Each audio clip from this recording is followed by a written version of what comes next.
morning, everybody. It's 2 minutes past 10. I suggest that we get started. Any stragglers will have to catch up. I think the joining instructions said we were starting at 10 o'clock, and let's try and be punctual, shall we? Well, thank you very much for joining us all. This is a takeover of the VWV employment team's Wednesday webinar by myself and my colleague Talita. We're from VWV's immigration team, so we're here this morning to give an immigration update. We're hijacking this normal slot occupied by our employment lawyers. So apologies if you were expecting updates on unfair dismissal or something along those lines. Just a few housekeeping points. First of all, this session is being recorded. So if you do feel that you wish to post questions in the chat or the Q&A box, do bear that in mind. They will be recorded and captured for eternity. If you have any questions of a technical nature, then please use the chat box and address your queries to VWV Plus Events, and our colleague Eddie will hopefully be able to resolve those for you. If you have any questions to do with the contents of the session, there should be time for questions at the end of the session.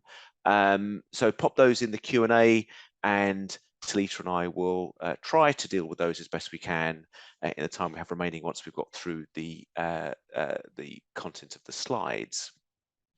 We will be sending out a recording of the session, so if you really can't get enough of this sort of stuff, you will get a recording to watch back again, or indeed share with colleagues, and we're hoping to get that out, I think, by the end of the week. So let's press on. Very happy to have with me this morning my colleague Talita Degwa. Talita's a senior associate in our immigration team, specialising primarily in working with businesses on their work-based immigration queries, also very experienced dealing with personal immigration queries as well. So great to have Talita with us. And Talita, you're going to give us a quick rundown of our agenda. Yeah, sure. Hi and welcome. So in this webinar, we'll be going through the following. So we'll be discussing the changes to the skilled worker visa requirements that have happened over the year, as well as discussing the fee increases. We'll also be talking about the sponsor license compliance updates, which we recently had, as well as going through the updates on the right to work checks. And then we'll also look at the year ahead and at some of the proposed changes that will be coming into play, just so that you're obviously aware of that.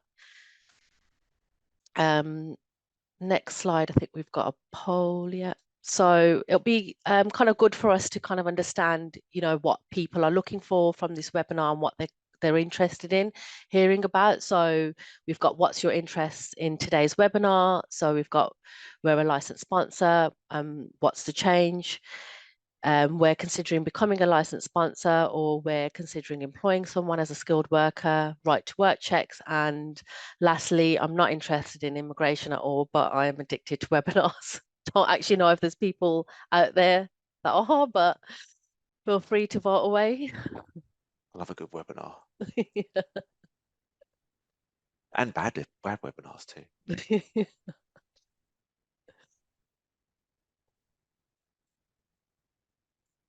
Yep, everyone's voting. Just give it a few more seconds.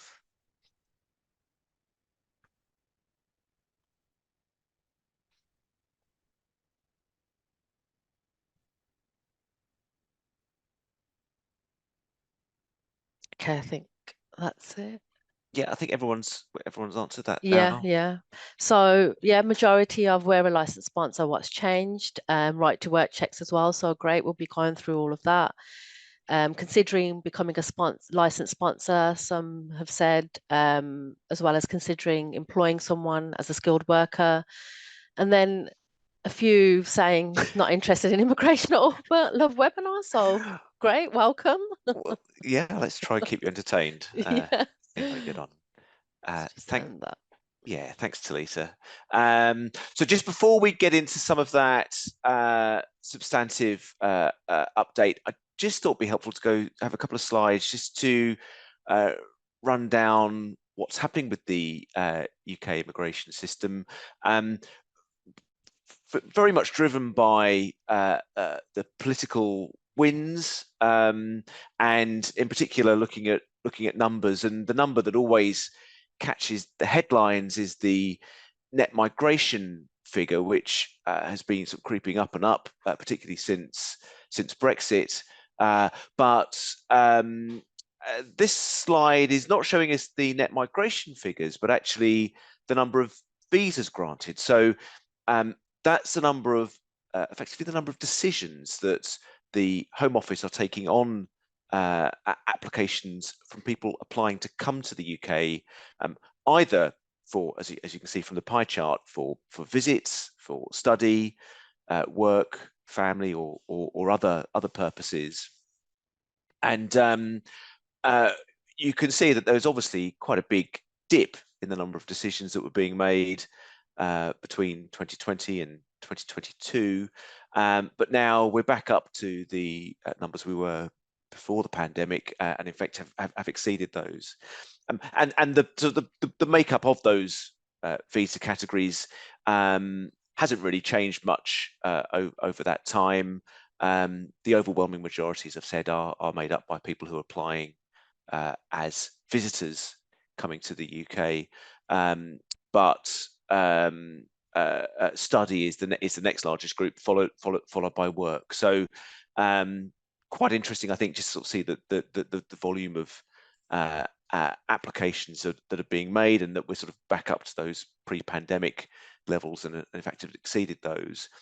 And then most of you here, I would imagine, would be interested in work visas, or the work visa categories, and again, interesting to see what's happening as far as those concerned. And we've seen this massive jump. I mean, there's obviously the blip over the course of the pandemic, but since then we've had this massive jump, and that's entirely driven by Brexit, by virtue of the fact that a large number of people who used to be able to come to the UK without needing a visa now require visas, and where they're coming for work, that means they're applying under the work temporary work categories and so on. And it's the longer term work categories that are really driving this growth in work visas. And this second chart on this page is, I think, a very, very interesting one, showing you the categories in which people are making these visa applications. So this is based on the certificates of sponsorship which are being assigned by licensed sponsors, and the sectors that are assigning those causes. And if you look very, very closely, you probably have to squint.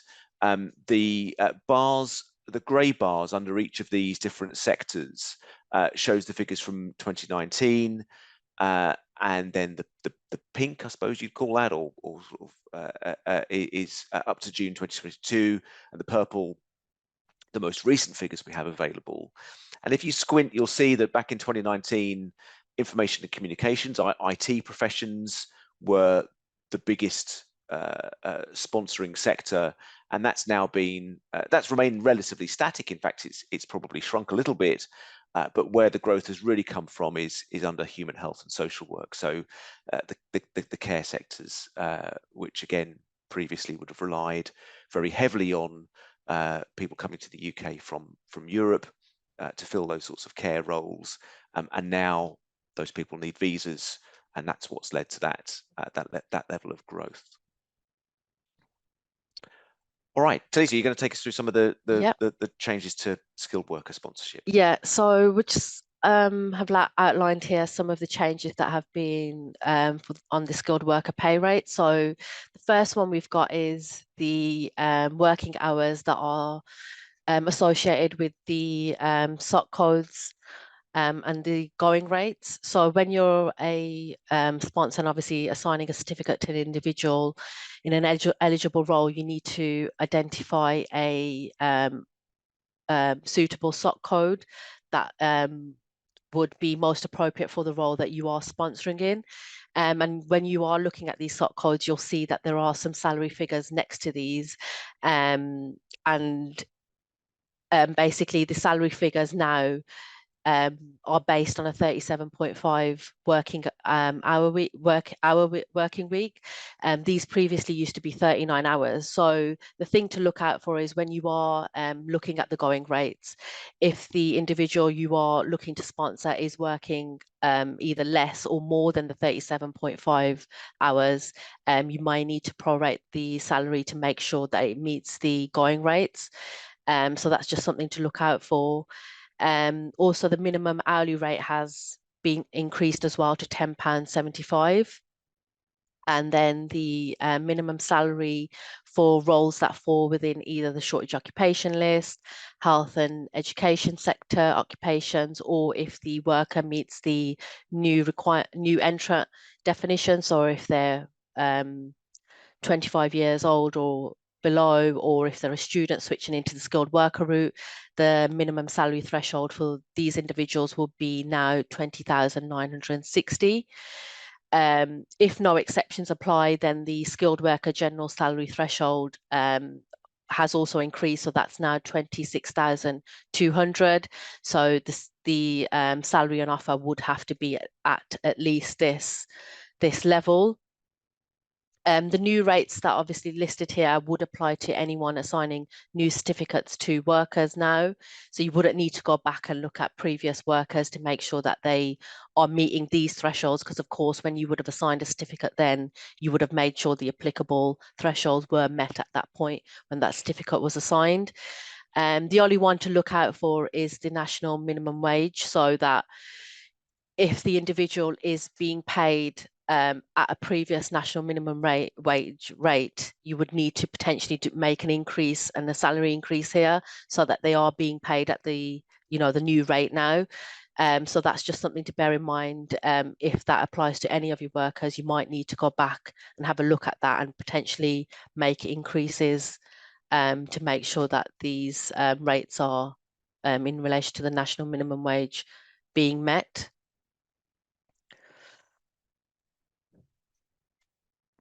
Thanks, Talita.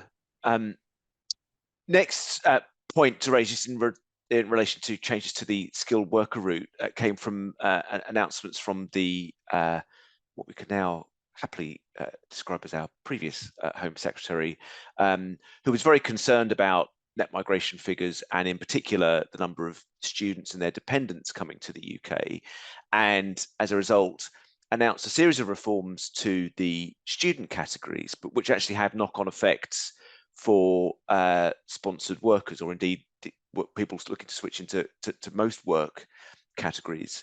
So the main change that has been made is that if you are looking at sponsoring somebody who is currently on a student visa or looking at employing somebody who's on a student visa, they're now not able to switch or change their immigration status, move into a different immigration category, which is based on, which might loosely describe as a work-based immigration category, until they have completed their studies. My next slide, I'll sort of go through the precise mechanics of that. But that's the main restriction. Previously, it was possible for somebody to enter the UK on a student visa and at any point switch into the skilled worker category, provided the salary requirements, the skills threshold and those requirements were satisfied. They could switch at any time. So that change is quite a significant one, both for students and their prospective employers.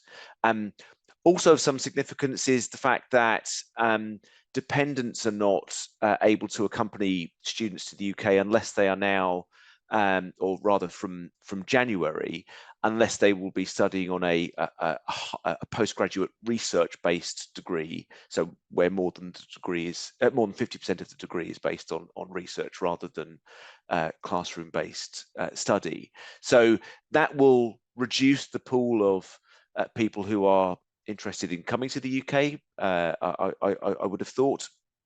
I mean, it's been the case for a little while now, that undergraduates can't bring their dependent family members with them, but people coming on a master's could.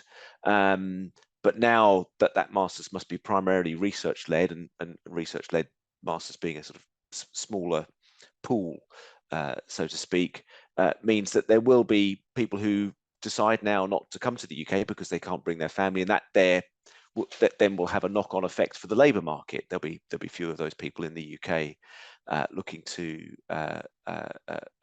and who will be available to switch into sponsored work categories. Some good news: there were some rumours at the time that the graduate route, which had just been reintroduced, having been on hiatus for around a decade or so, what was going to be changed or maybe even withdrawn altogether. Fortunately, that didn't happen. So we've still got the graduate route available as a work-based category, which students can use following their studies. There's a sort of pathway between study and the world of work. So what do these requirements look like in terms of preventing switching? Because they are quite restrictive. And I should say, we've got I've put on the slide the requirements as far as the skilled worker category is concerned, but we've actually got very similar looking provisions in most work-based immigration categories. So global talent, the global business mobility categories, even UK ancestry, all of those work-based categories have got very similar provisions which prevent someone from switching from the student category into one of those work-based visa routes before they have completed their studies. So the student needs to complete one of 3 conditions before they switch their visa into the work category. Condition A is where they've completed the course of study for which the CAS was assigned. I mean, that's the headline. That's what that's the main requirement. So they will have a CAS, a confirmation of acceptance for studies from their university, and that will outline the details of their course. So they must have completed that course before they can switch. Condition B is where they've been studying full time, and maybe they haven't completed their course, but the course end date on their CAS will be after the start date on your certificate of sponsorship that you're assigning to them. So that's just a little bit of wriggle room where maybe there's a delay in someone getting their degree awarded to them, or maybe they're waiting for edits on their PhD or their on their thesis, on their master's thesis, to be approved. So they haven't actually graduated.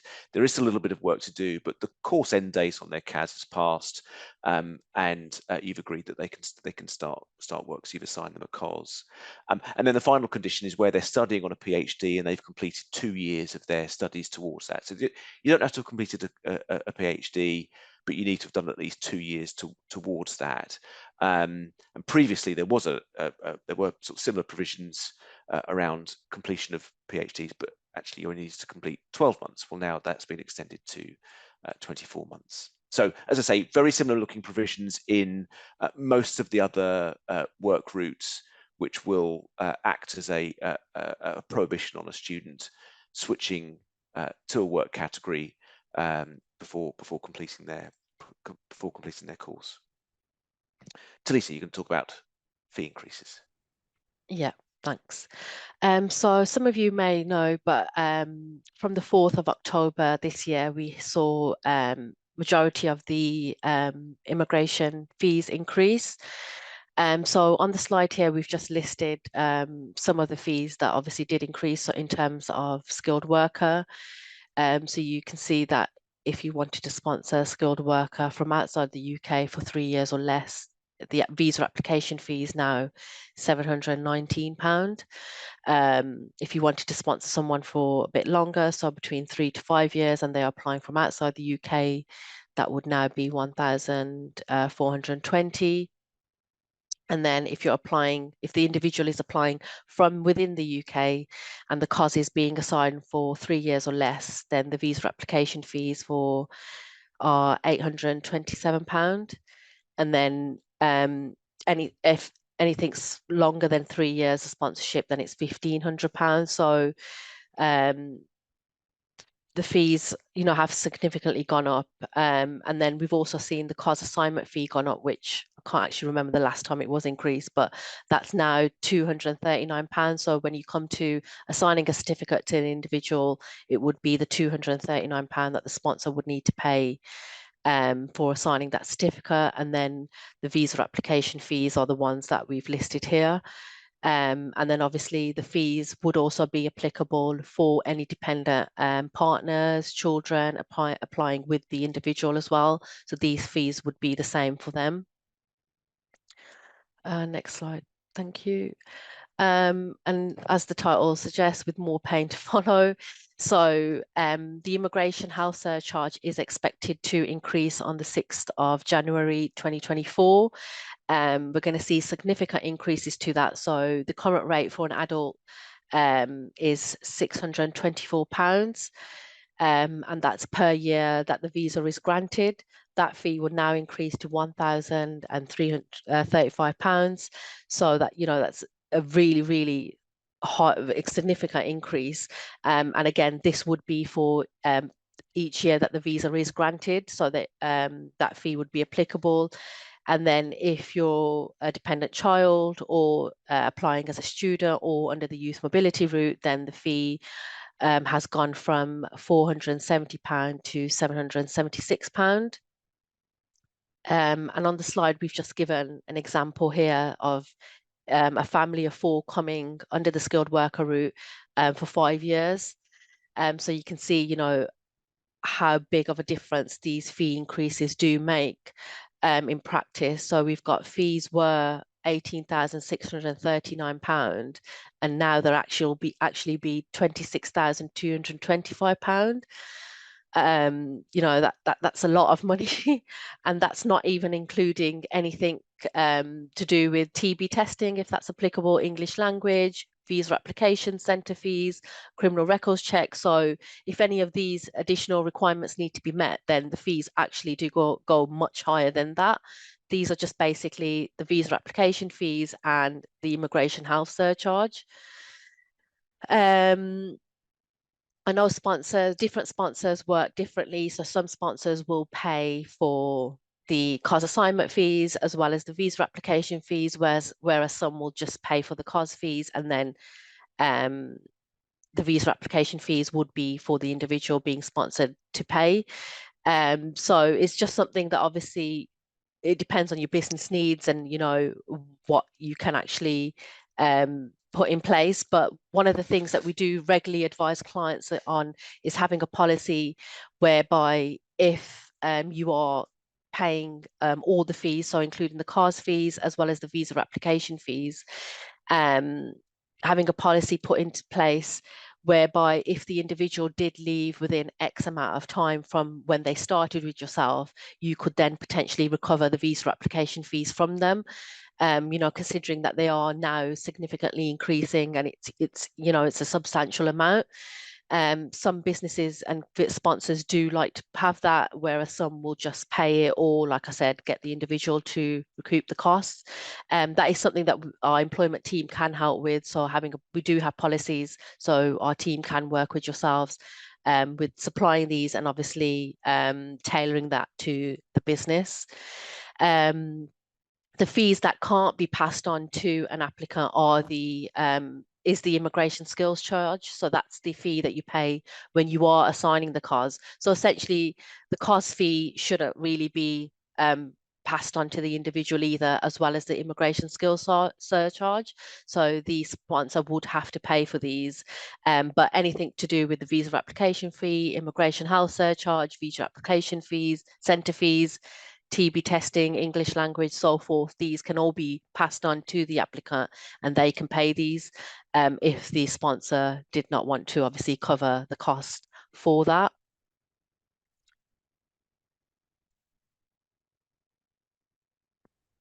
Thanks, Talita.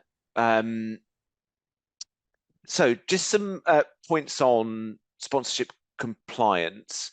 Those of you who are regularly logging into the sponsor management system may have seen a couple of new messages which were posted to the SMS notice board at the beginning of last month, and they're requiring sponsors to make sure that a couple of reference numbers are included on the SMS account.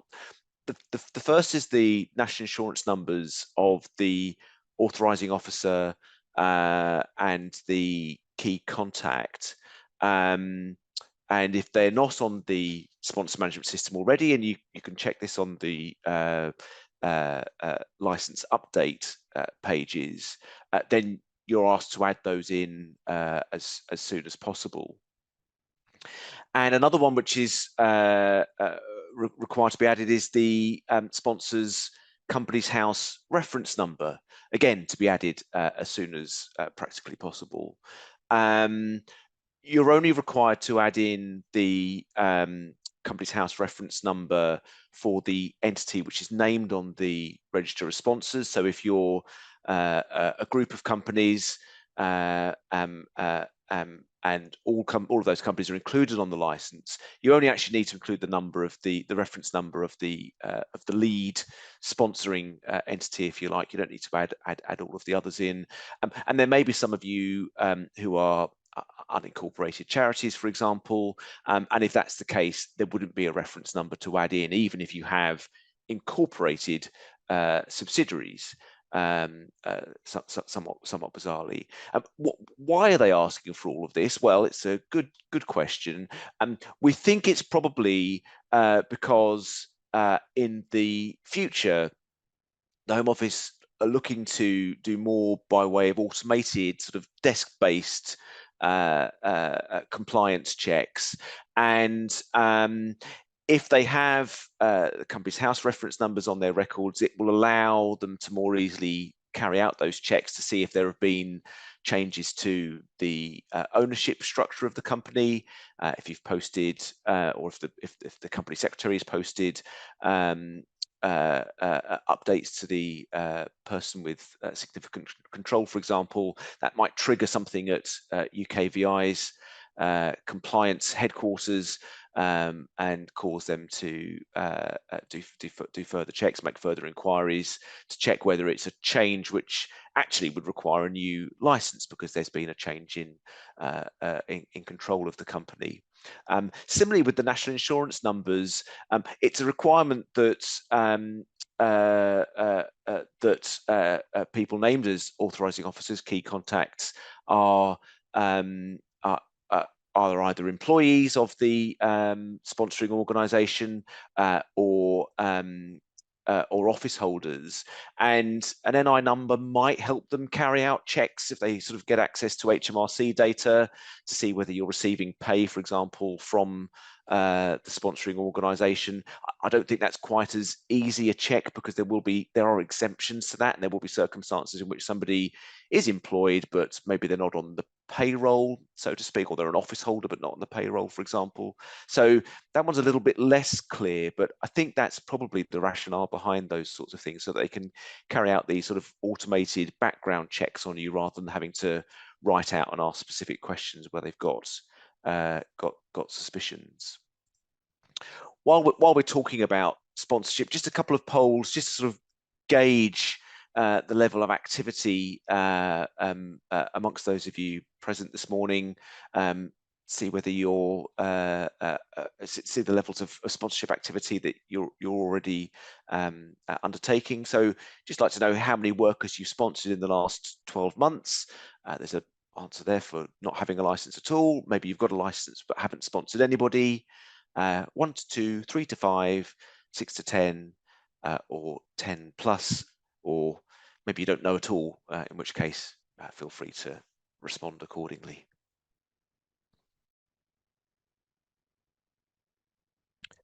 Just let those numbers stabilize a little.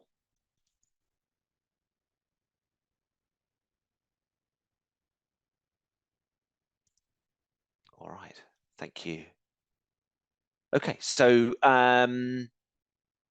yeah, a few of you just assigning a handful. We've got sort of 33 present this morning who have assigned more than 10, so that's a sort of fairly significant number, fairly significant level of sponsorship, I would say. Some of you not having a license but not using it at all, and then others with a small number. So that's very interesting. Thank you for sharing that. And then just as a follow-up to that, is that level of activity an increase on the previous 12 months? So again, the answer is we've only just got our license, so not really relevant. No, we've sponsored fewer people this year. It's about the same, slightly more this year, lots more this year, or again, this isn't not my job, Gov. Nothing to do with me. Okay, we'll just wait for those numbers to stabilize.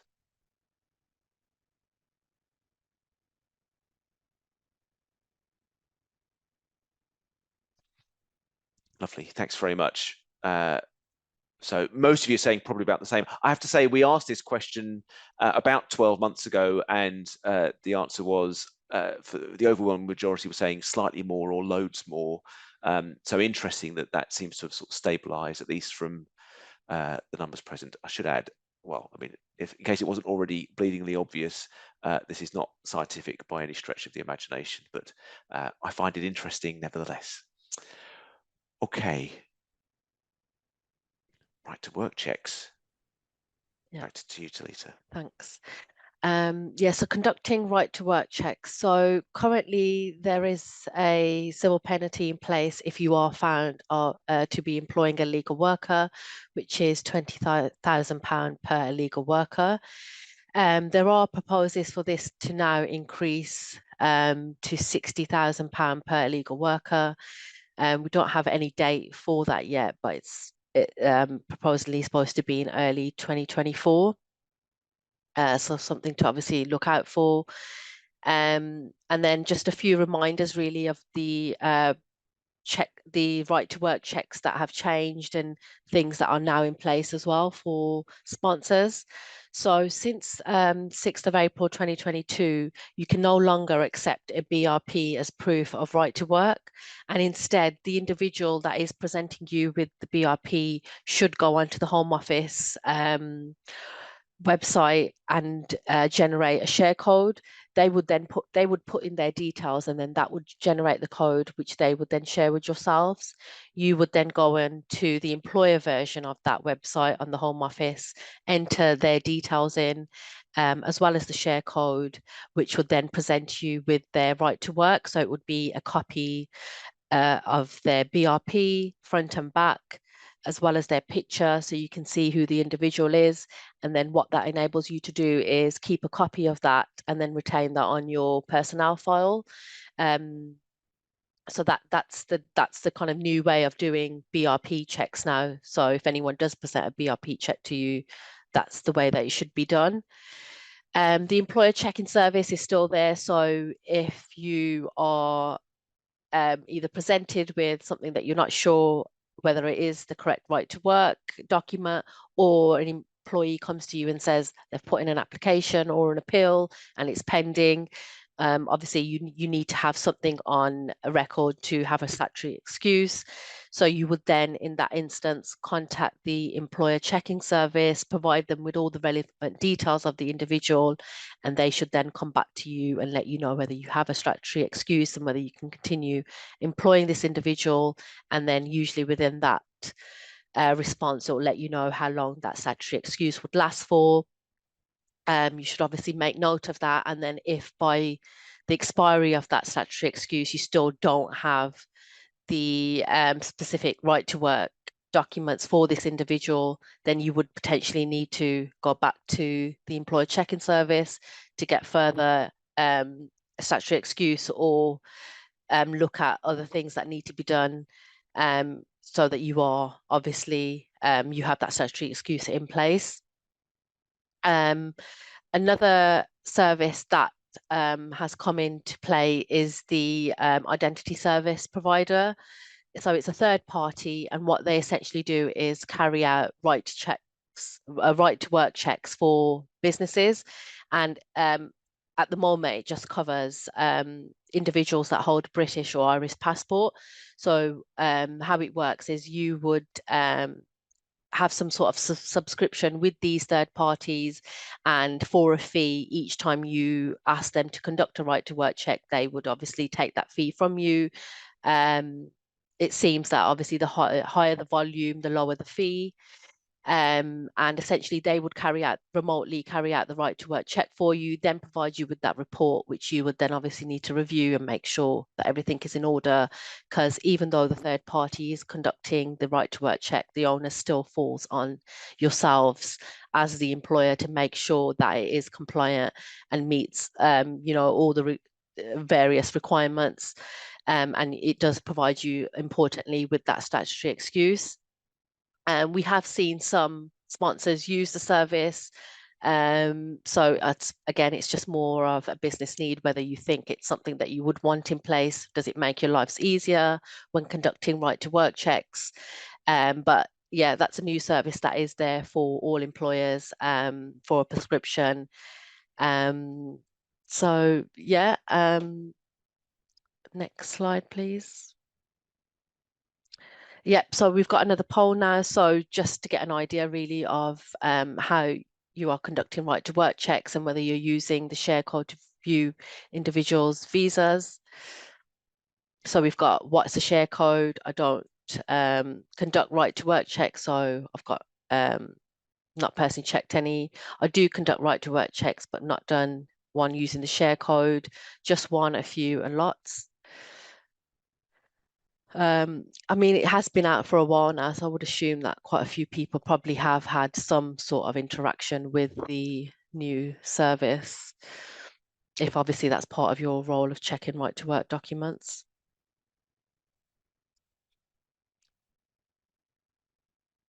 Yeah, so yeah, quite a few people have done, yeah, checked the share codes. Yeah. What's a share code? Okay. I did just explain, but the share code is essentially when someone is presenting you with a BRP, which needs to be checked now remotely. So the individual would go onto the Home Office website, enter their details. That would then generate a share code, which you would then provide to your employer, who would then go on the Home Office website, the employer side of it anyway, enter their details as well as that share code, which would then obviously generate their right to work. So you'll see their BRP details, and obviously then you can retain a copy of that as your compliant right to work check. So hopefully that's explained that. Yes, thanks, Tasha. I suppose pithily, it's a way of accessing someone's immigration status digitally, Yeah, online, rather sure. than yeah. Okay, this point is again on right to work checks, and is pretty niche. So you might have to bear with me just while I sort of take you through this. Hence the lots of text on screen.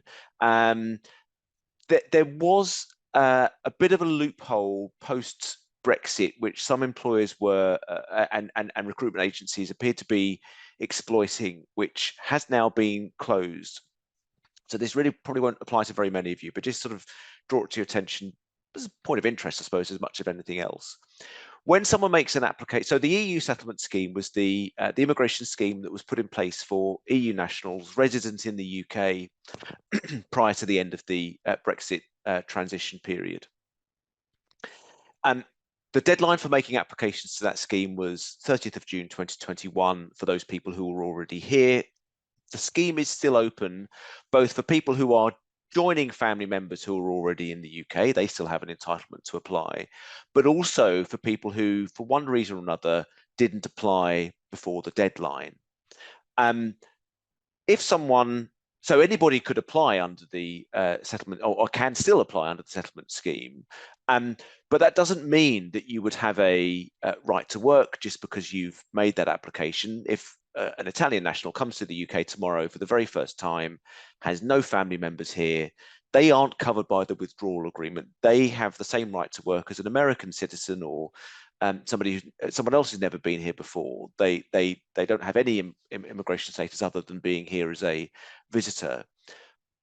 Previously, though, that Italian national could make an application under the settlement scheme, and they would be issued a document with the by the Home Office called a certificate of application. And while that certificate of application wouldn't give that person a right to work, it would provide an employer with a statutory excuse that would allow them to, in conjunction with a check with the employer checking service, which would allow them to essentially employ that person without fear of receiving a civil penalty. The Home Office have caught hold of this fact that some people actually were coming in without any rights under withdrawal agreement, without any expectation that their application was going to be approved, and yet we're going to be able to work for at least 6 months while they had this certificate of application, because the employer would have a statutory excuse. So the Home Office caught on to that, and essentially what they've done now is change the application process for EU settlement schemes, so that now you can only you will only be issued a certificate of application after your application has been put through a bit of a pre-sift. They've checked, do you have valid grounds for having applied late? Do we think that you come within the terms of the withdrawal agreement? And if not, then you won't get a certificate of application. And that's how they've sort of closed this loophole. In so doing, what they are also doing is issuing what are referred to as digital certificates of application, which will automatically confirm on there whether somebody has a right to work while their EU settlement scheme is being processed. And so if, as an employer, you're presented with a share code which gives you access to a digital certificate of application, that will confirm on the screen when you do the check that the person has the right to work while their application is being processed. And you don't then also need to do the check with the employer checking service as you would have done previously. The employer's guide conducting right to work checks has now been updated to reflect that, and says that you can just check the digital certificate of application. You don't need to also go to the employer checking service. Right, I think that's all I want to say on that for now. Someone's posted a question in the chat about frontier workers. I mean, that's getting even more niche than my very niche point here. So I'm not going to deal with that for now, because that's sort of really not another topic altogether. But just wanted to sort of raise that as a change that has taken place as far as conducting right to work checks is concerned. And if you feel that you need more training on right to work checks, then that's something that Talita and I can help with. Or indeed, if you're from a larger organization and you have a large number of people who would be conducting those checks and you think you need to upskill that wider number of people, then you'd be very interested to know that as part of our employment law for managers e-learning package, there is a right to work checks module. And if you can stomach it, I'm the talking head which takes you through how to do those checks with lots of guidance, and there's a couple of quizzes and things to make sure that you're paying attention.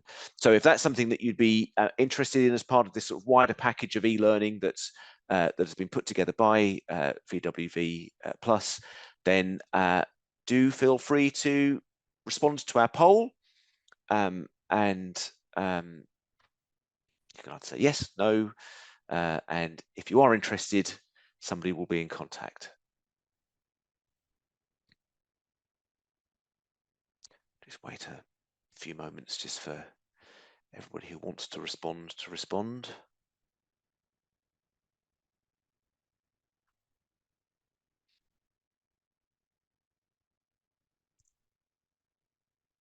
Okay, I think that'll do. Thank you.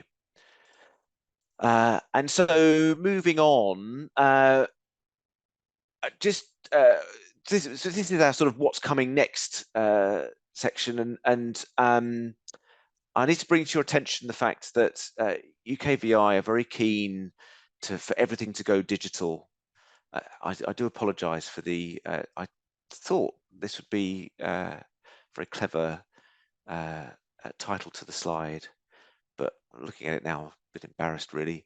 You'll remember the Olivia Newton-John song, "Physical." I want to get anyway. Let's not dwell on that too long. Anyway, what's important to tell you is nothing to do with Olivia Newton-John, but in fact that over the course of the next year to 18 months, we are moving to a situation where the UK's immigration system will be one which is, as described by the Home Office, digital by default.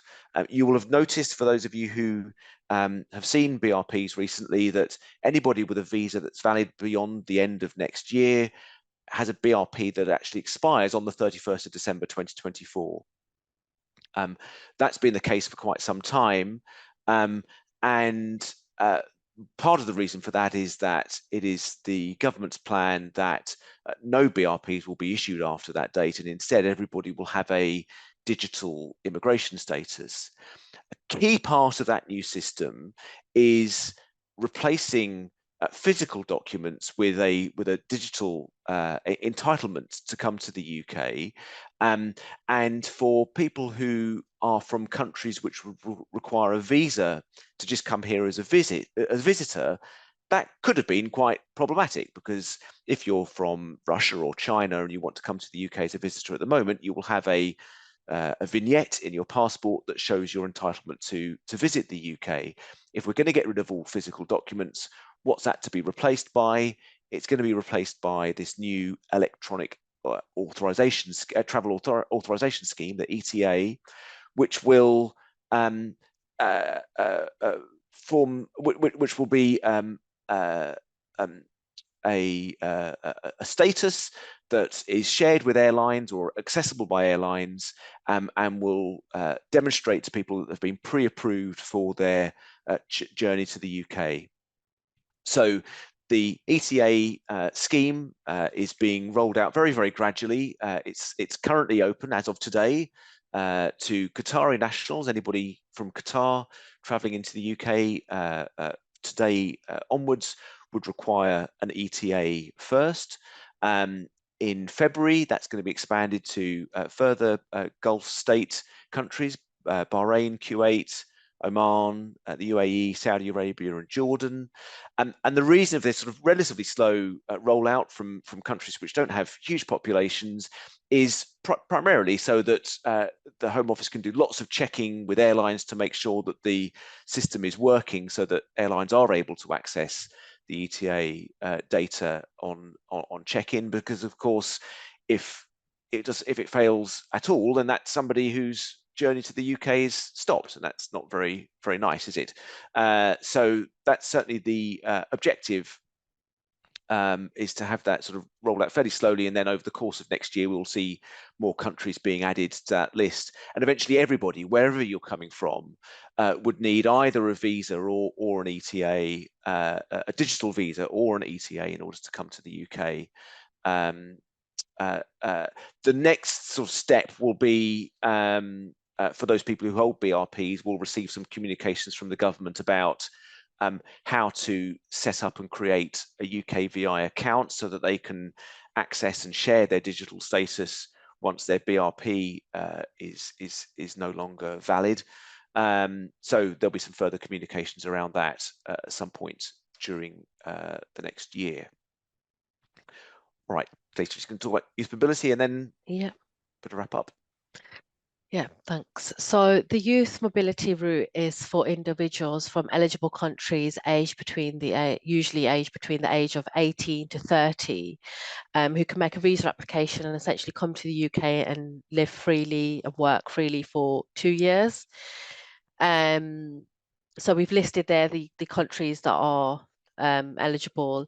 One of the recent changes have been to New Zealand nationals. So the age range has now been increased. So anyone applying that's between 18 to 35 can apply under this route, and they can stay up to 3 years rather than the 2 years. This is also now being extended to Australian and Canadian nationals from the 31st of January next year.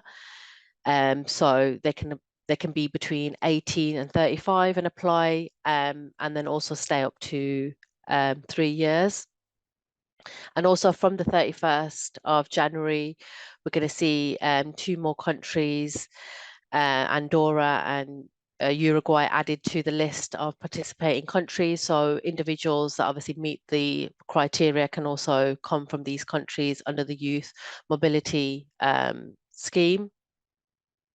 Another one of the advantages that providing you meet the criteria to come under this route is that once you are in the UK, you can switch into the skilled worker route. So providing you obviously find a sponsor that's willing to sponsor you into an eligible role, you can switch into the skilled worker route prior to the expiry of your visa.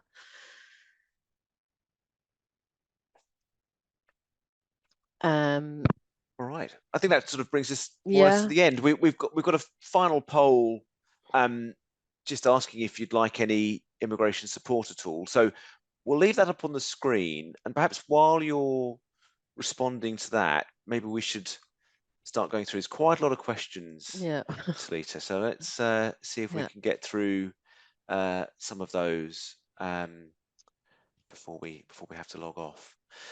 So the first question, we hold a sponsor license and have recently sponsored 2 individuals, but we're experiencing some issues with one of the employees. I cannot find any help online regards if someone fails their probation period and what the employer's responsibility is if a sponsored employee fails their probation. Any thoughts on that, Talita?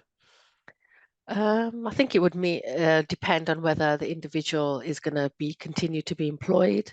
So is their probation going to be extended, or has a decision been made that actually because you failed the probation, we won't be taking you any further? So essentially, it just depends on obviously the situation, and if the probation has been extended and obviously employment has continued, then there wouldn't really be anything that you need to do in terms of notifying the Home Office. It would just be more of, sorry, if the probation had come to an end and you decided actually we don't want to keep the individual on, then you would need to make the appropriate report of no longer sponsoring the individual, essentially. Yeah, just withdraw sponsorship, and then it Yeah, becomes a matter for the employee and UKVI to yeah. resolve. Next question, when do UKVI typically announce changes to the minimum salary or hourly rates? Just thinking pay award planning and ensuring our sponsored roles are set at a level which exceeds the requirements. I suppose the first thing to sort of just say on that is that there usually is a bit of notice, but also, as Talita mentioned earlier, you don't have to retrospectively apply these figures to people who are already sponsored. It's just the new certificates of sponsorship you're assigning. But normally, well, I suppose sometimes there's only sort of 21 days, isn't there, which is Yeah, the convention for laying changes to immigration rules before Parliament. So sometimes there might not be much notice, but normally there's some sort of transitional arrangement where the COS is assigned before the rules come into force, for example, can rely on the old rate. But it will depend from year to year when they make those updates. Next question is a pretty specific one about yeah, somebody who's on a graduate. I did read this earlier. Someone on a graduate visa that's coming to an end, and then they tried to switch them into skilled worker, but were refused because they were sponsoring them for 5 years, but relying on the new entrant rate. I think the point just to make there is that the maximum period you can rely on the new entrant rate for, which is a reduction to the going rate and salary thresholds under skilled worker, is 4 years, which includes time spent on the on the graduate route. So if they've done 2 years on graduate, you could only then sponsor them for 2 years based on the new entrant rate. And then when that 2-year period comes to an end, you'd assign them a new COS based on the higher salary rates. yeah.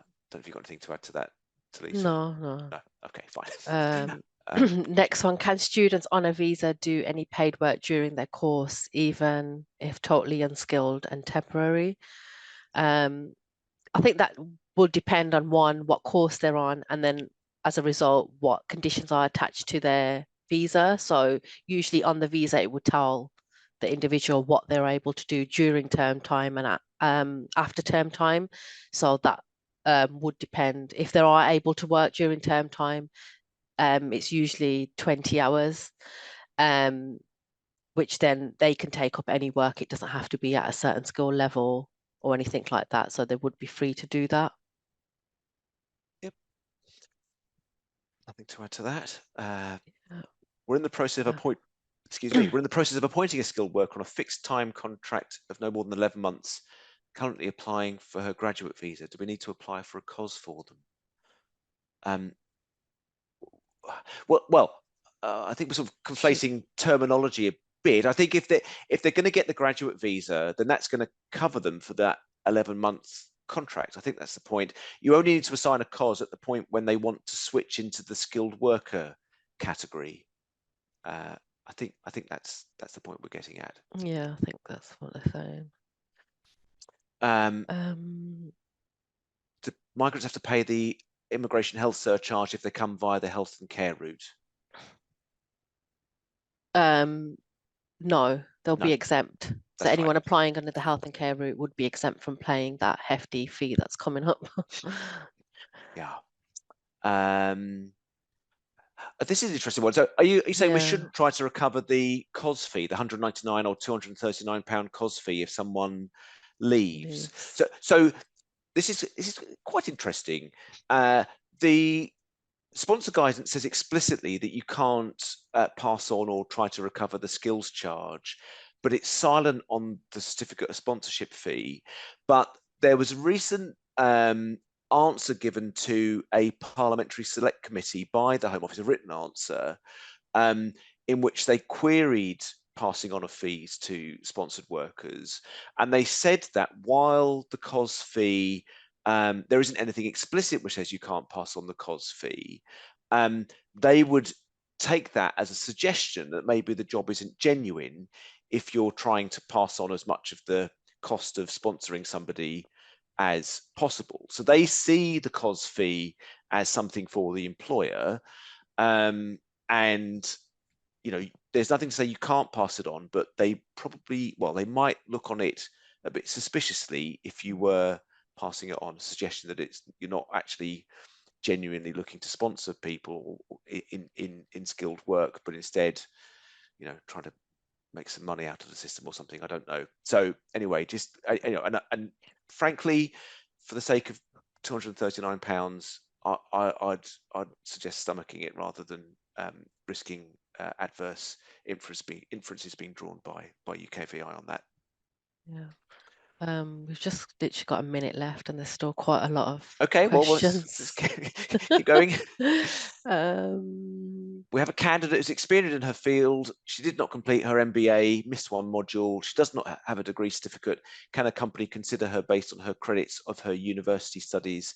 I'll just refer you back to that slide we put up on the skilled worker switching provisions, and option B. So it will depend on the type of university, type of course that she's doing, and whether the COS start date and the course end date on the CAS overlap or not. Somebody says it's the same as ILR, but I'm not sure don't know what it's referring to. For the digital check, do you still need to carry out a virtual check if you've not previously met the new starter during the interview process? So yeah, if you're carrying out the digital check, then you would still need to confirm true likeness of that individual. So even though the check's done online, you couldn't really rely on that solely, because you would need to obviously satisfy yourself that the individual providing the documents is the person that they are. But you could do that by a video call, the guidance says. Yeah.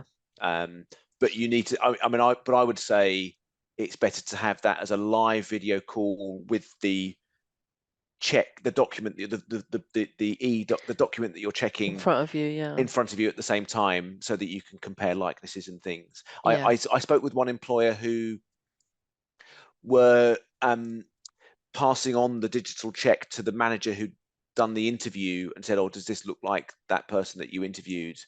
And my feeling was that wasn't quite robust enough, that you should have the person and the document in front of you at the same time, even if they're both on a screen.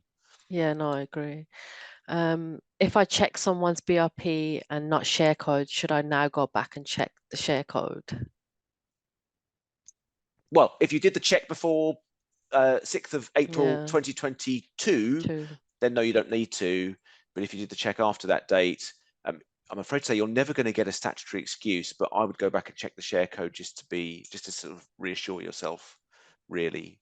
There's that question about frontier workers, Yeah. which I'm going to skip over. Can someone self-sponsor? This is a bit niche. Yeah. Start a company and get a sponsor license to get a visa for themselves. In theory, yes, we've done it, but it's complicated. Give us a call and we'll talk you through it. It's not. It's yeah. That's not one to do lightly, I would say. Let's just do a couple more, and then what we might try and do is for those who've asked questions that we haven't managed to get around to, we'll see about maybe getting in touch with you subsequently. What's the employer's position when someone who requires sponsorship applies for a post and then they become successful for a post? Can the employer decline to offer them the post because they need to sponsor and offer the post to someone who doesn't need sponsorship? So in other words, are you obliged to sponsor somebody just because you've got a sponsor license is one way of putting it. And I would say no, but you probably need to be a bit careful if the only reason you're declining them is their immigration status. If you can point to some other objective criteria. But that's one that I would always answer really in conjunction with someone from our employment team, because immigration by its nature is inherently discriminatory, and I'm always being told for discriminating. So yeah, need to be a little bit careful around that. I mean, you might be able to objectively justify it on the basis of the cost and the administrative burden, for example, but if you're doing that for some and not others, that then becomes a bit more tricky. Yeah. When an individual switches from a student visa to skilled worker visa, are they exempt from paying the immigration skills charge? When the individual extends their skilled worker visa, does this exemption still apply? So yeah, one of the exemptions to paying the immigration skills charge is if you are switching from the student route to the skilled worker route. But if the individual then needs to continue sponsorship and you need to continue do another cause, you would then have to pay at that point. So it wouldn't be an exemption that continues. Or if they're continuing in the same role for the same sponsor, Yeah. then the exemption does continue. Oh, does it? Okay, sorry. Yeah. But if the roles changed, Oh, okay, right, yeah. or if they're moving to a different sponsor, then they do become liable. Okay. All right, look, we're 5 minutes past 11. Thank you all very much for your questions. As I say, what we might try and do is, just for those of you who haven't had questions answered, we'll try and get back to as many of you as we can by email afterwards. Otherwise, the slides are coming out and the recording of this session, I say, hopefully within the next few days. And if there's anything that you haven't had a chance to ask, then I didn't put our contact details on the slide. Look, here we go. Here's our contact details. Please do feel free to get in touch with either Talita or me. I'd be very happy to hear from you and to help where we can. Thank you. Thank you.